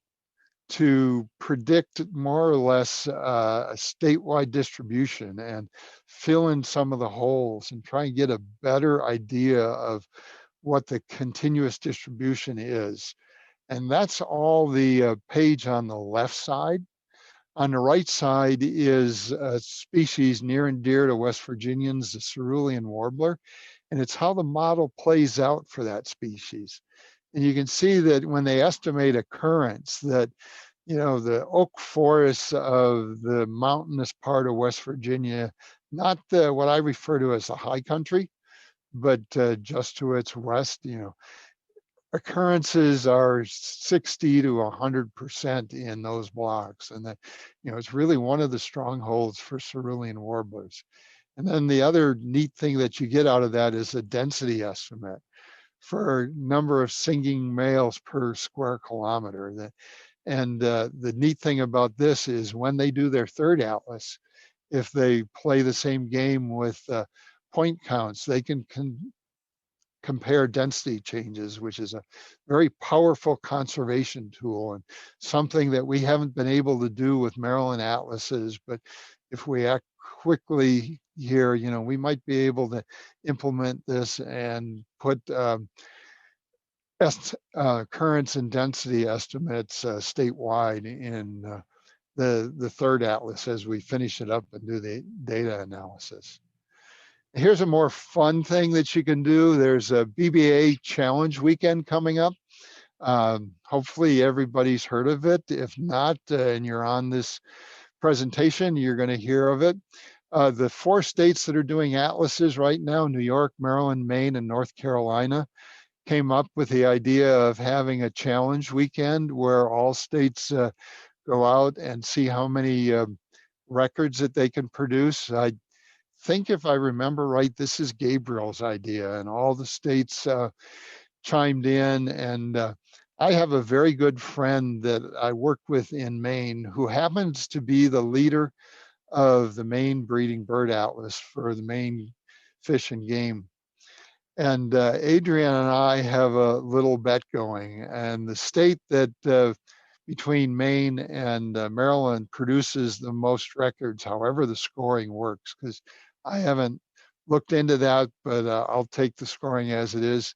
The loser has to provide, a gift to the winner, and it's a couple of bottles of wine from your state and some delicacy in case of what I'm going to get Adrian if Maine happens to best Maryland, and I hope you guys don't let me down. I'd love to give her a Smith Island cake, but there's a certain bragging rights that would be nice to have. So Maine might have more of a challenge. There's fewer people, but if they beat us, then I'm going to have to sulk around for a while. So get out there in 2 weeks and atlas like crazy. I hope you have a good weather weekend. But the bigger issue is things that you heard about a couple years ago when the 2.9 or 3 billion birds made the news, and it talked about all the declines, which have basically occurred in most of our lifetimes. And that's by bits and pieces, across the continent. But it's a significant change in our bird populations.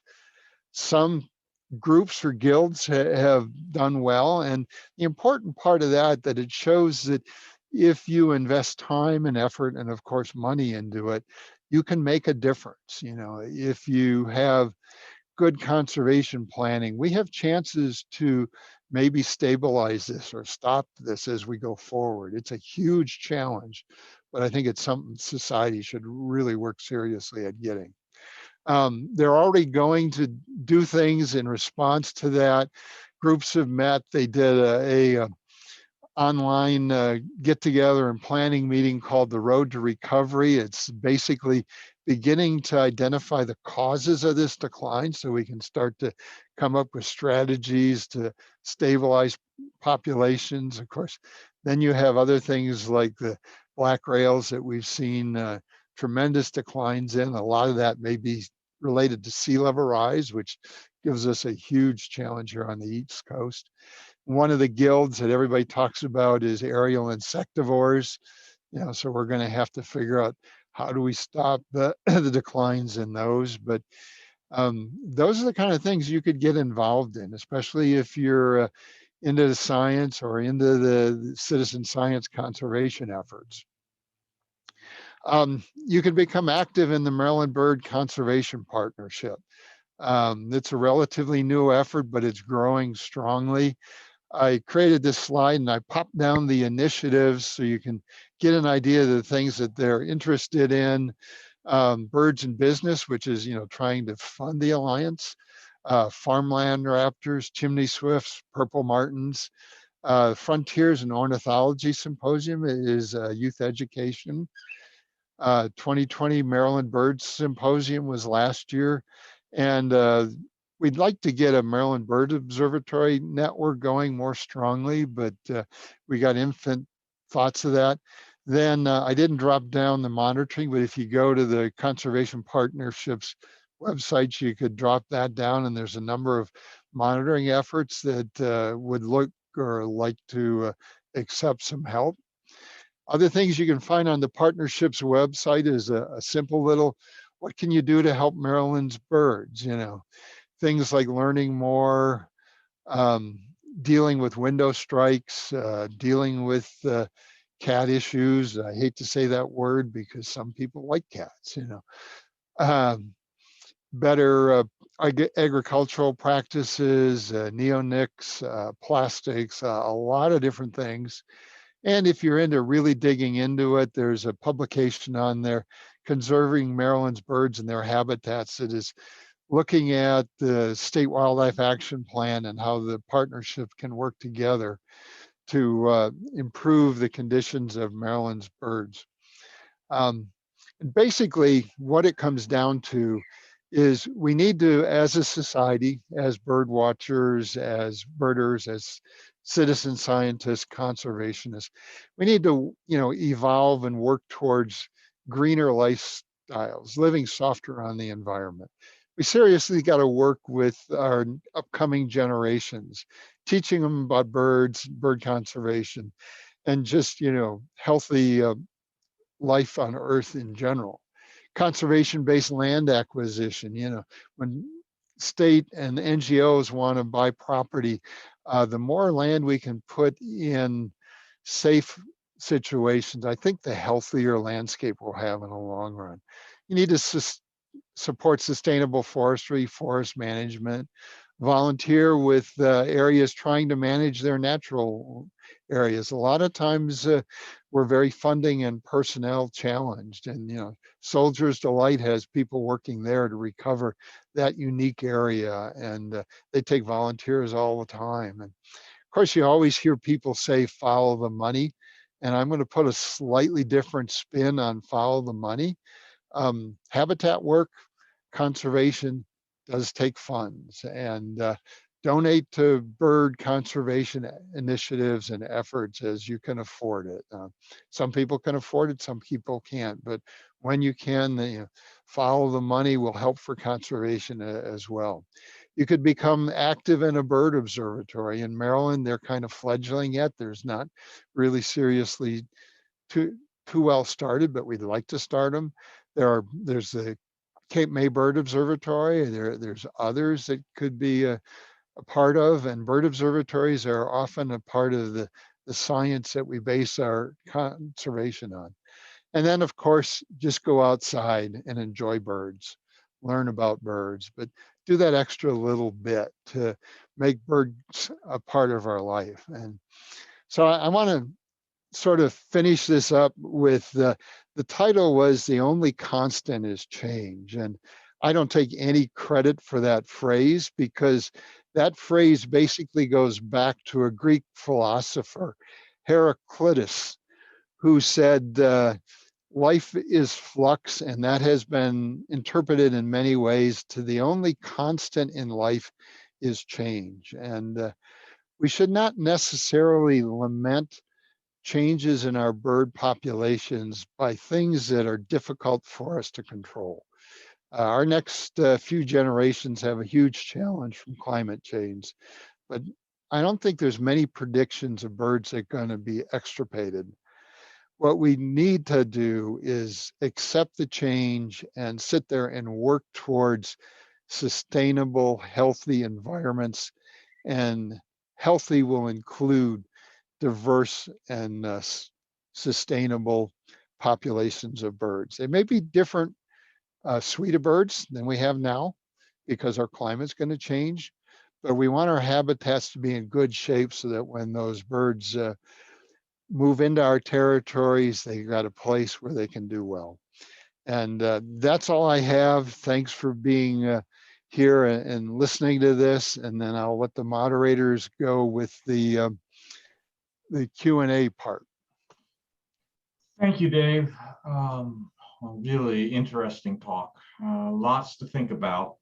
The floor is open for questions. So if you type into questions into the Q&A box, I'll read them to Dave and he can take a crack at them.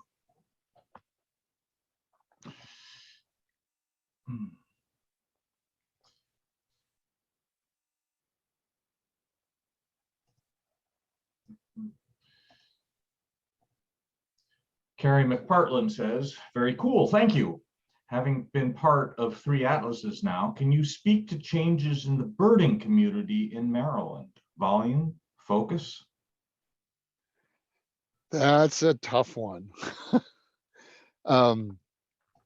I'd like to say that I think it's focusing more on conservation than it did 20, 30 years ago. The Bird Conservation Partnership is part of that. It's certainly a more involved electronically with eBird and things like that.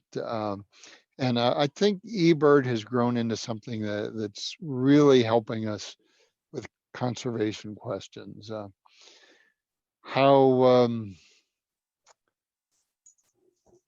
I sometimes worry a little bit about too much focusing on listing and not enough on conservation and understanding. And that doesn't mean listing's bad, but there's always a balance. Like you look for a work-life balance, we may need a listing conservation balance and try to seek that so that birds can be fun and we can have our lists. I jokingly referred to my yard list. My yard list is mental. The last time I filled something in on a bird list was probably 25 or 30 years ago. It's all in my head at this point. So it's in some ways the difference between listing and atlasing. yes, and atlasing, that there's a book I often recommend to people that when I'm doing presentations, I introduce myself as coming from a different school of thought because I was educated by descendants of Aldo Leopold's philosophy and teachings. Wasn't taught by any of his direct students. I was taught by his students' and what I call the Midwestern philosophy. And we do birding with a purpose. We do things like atlases. We do things like citizen science studies. And sure, there's a lot of people in Wisconsin who are just plain old birders, but they jumped into an atlas, and I'm pretty proud of Maryland's being in the 3rd atlas, and hope our atlas measures up to the other new atlases. I like the way you put that. It's the difference between birding and atlasing. Before I get to Marcia's, Kurt Schwartz just wanted to point out that there was a loggerhead shrike in DC in 2018. One. Well, that's really good. Marcia's question is, could you make some comments about the pressures on aerial insectivores, particularly swallows and swifts, she is seeing many fewer this year? We suspect it's change in insect communities and diversity. There's a lot of new science coming out how our insect populations are falling. The best piece of work came out of Europe, and I can't remember the reference, but it was just astounding the changes they had seen. And if that community-wide insect diversity change is happening in North America, and I see no reason why it wouldn't be, especially with our heavier and heavier use of insecticides in various places. That is potentially what's driving insectivore changes.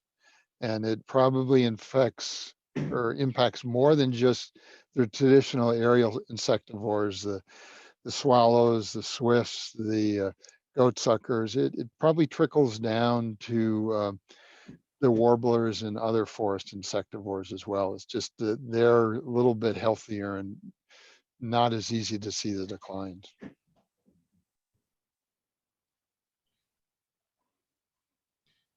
Marcia says, we definitely have fewer bug splats on the car windshield. I'll make add a comment to that. That was true up until the cicadas this year. Yeah, but by July, that will go away. Yes, absolutely. Carrie McPartland asks, as a naturalist, it seems like you could go anywhere. What made you choose Maryland? An opportunity to go to grad school. And my father's family was from Western Maryland. So it was easier for my wife to go to grad school outside of Wisconsin. Barbara Hopkins asks, are you familiar with Doug Talmey's work? And do you think homeowners could make a difference in providing habitat, not only for birds, but also for insects? Any homeowner can do that by using native plants, native flowers, and diversifying the vegetation in your yard. It will help migrant birds when they have to drop out in unexpected places.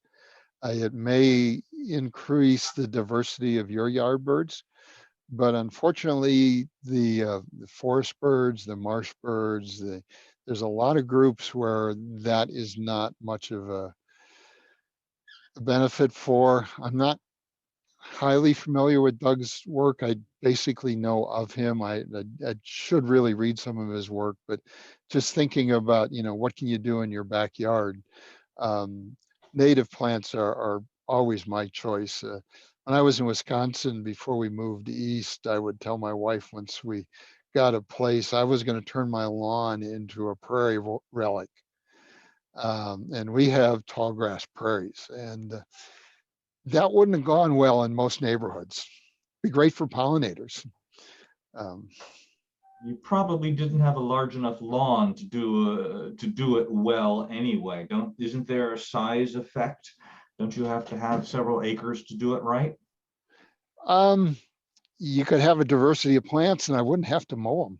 Well, that's and I'd have a lot of pollinators and cool things like compass plants and all that. Yeah. Brent Chippendale asks, are there breeding populations of birds that, like great blue herons, outside of the area that you have studied in the east? What should we look for? I missed the last part of that. Are there breeding populations of birds like great blue herons outside of the area you have studied in the east? What should we look for? Great blue herons and possibly black-crowned night herons.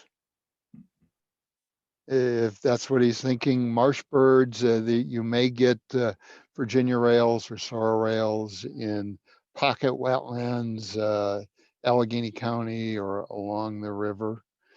I presume when he's talking about the birds I've studied, it means marsh birds and colonial water birds.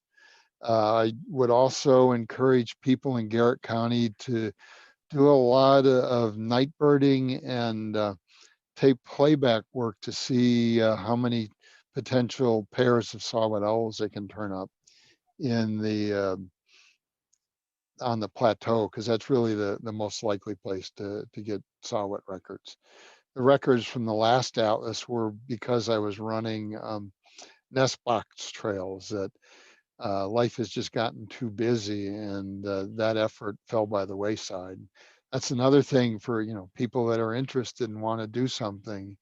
You could have the saw-whet owl nest box trail in Garrett County and add to what we know about saw-whet owl breeding in the state, which is what I was working on at that time. Are there any more questions? One last thing, Dave. Oh, yes. Carrie wants to know, do you still do snowy owl presentation? Can we see it? Sure. Okay. Always happy to talk about Project Snowstorm. Okay. One of the most exciting things in my career. And if there's one comment about that I'll share, and it really applies to atlases as well. The most exciting things that I've done in 30 some years as a wildlife ecologist have all been collaborative efforts. Atlases, Project Snowstorm, Project OwlNet, and now the MODIS effort. And kudos to atlases for being collaborative. And that's something when you think about bird conservation, think about getting together with groups of people. There's always more energy and more fruitful ideas when you're working together. More diversity of thought. Diversity of thought, right on. All right, I think that's the last question. So one last thing, Dave, I do want to thank you for the talk. But as I mentioned earlier, the keynote speech is named after Chan Robbins. And as a small token of our appreciation, we'd like to present you with this award. I think it's fitting that you have given this talk, as I know that the birding community in Maryland holds you in high esteem, much like they did Chan. Of course, Chan had wisdom, but then finding a 50-year-old breeding albatross takes time. Thank you very much. Thank you all. I appreciate it. And I don't hold the candle to Chan. It's sort of humbling to get something that is named for Chan. Well deserved. Thank you very much. And good night. And thank you all for coming to this talk. Thank you, everyone. Night, everybody. Good night, Dave. Thank you again.